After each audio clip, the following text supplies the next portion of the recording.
Bom, o papo de hoje é inteligência artificial. Afinal, uma das notícias mais importantes desse início de ano é o lançamento do DeepSeek, uma plataforma desenvolvida na China que concorre ali com o ChatGPT e com as grandes Big Techs, com um modelo que, a princípio, parece ser muito mais barato e é de código aberto. Mas o que mais me chamou a atenção nessa história toda foi a forma como a SA lida com informações consideradas sensíveis no seu país de origem. Eu mesmo acabei gravando aqui um vídeo fazendo algumas perguntas ali pro DeepSeek sobre o que aconteceu na Praça da Paz Celestial em 1989. E nesses casos, a IA agiu de duas formas. Ou ela dava uma resposta genérica dizendo que é importante apoiar as medidas do governo chinês, ou ela começou a responder a pergunta, começava a responder a pergunta e depois desistia e pedia para falar de outra coisa.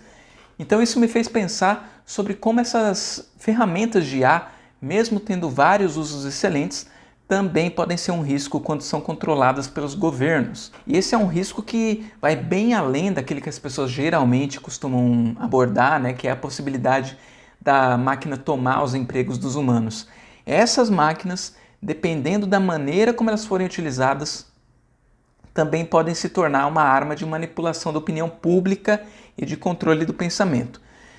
Veja que nesse exemplo das respostas sobre a China, a IA foi treinada para responder replicando discursos padronizados do Partido Comunista Chinês. E é claro que eu não fui o único a perceber isso, né? Eu vi aqui essa matéria do New York Times, que foi replicada aqui pelo site Infomoney. Respostas da DeepSeek incluem propaganda do governo chinês, dizem pesquisadores. Essa reportagem diz que os pesquisadores testaram as capacidades da SA e descobriram que as respostas repetem campanhas de desinformação que a China usou para minar os seus críticos ao redor do mundo.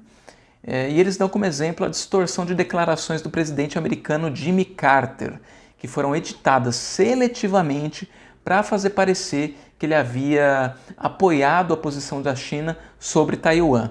Em uma pergunta sobre a repressão aos uigures, que as Nações Unidas consideram como crime contra a humanidade, o DeepSeek diz que as políticas da China receberam elogios da comunidade internacional. Enfim, eles citam outros casos aqui, né, mas o ponto é que a visão desses pesquisadores é de que o DeepSeek é uma máquina de desinformação.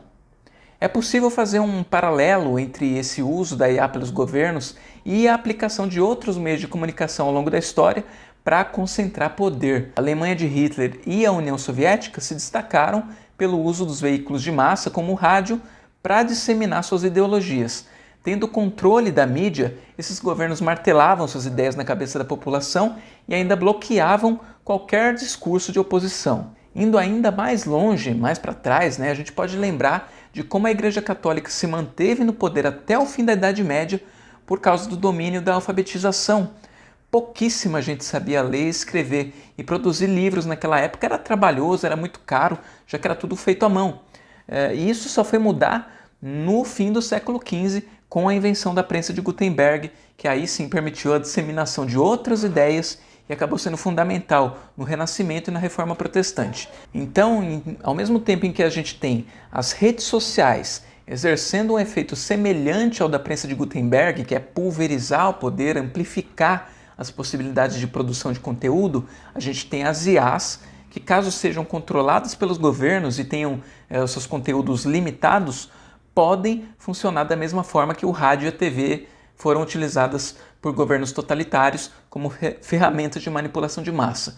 Não é nem um pouco difícil imaginar um futuro em que essas IAs seriam a única fonte de informação da população e poderiam direcionar as respostas de acordo com a conveniência do governo totalitário. Seria um cenário parecido com o do livro 1984, onde existe um Ministério da Verdade que controla todos os relatos sobre o passado, e controlando o passado também controla o presente e controla o futuro. E ainda tem outro ponto, porque essas ferramentas elas acabam coletando também dados de usuários, então elas podem ser usadas para monitoramento. Os governos poderiam saber, por exemplo, quem é que está fazendo perguntas perigosas. Então vejam que essa é uma discussão fundamental. A disputa no campo da comunicação é importantíssima e a gente tem que ficar sempre de olho. Então deixa aqui nos comentários o que você pensa sobre esse assunto. Bora conversar. Até a próxima!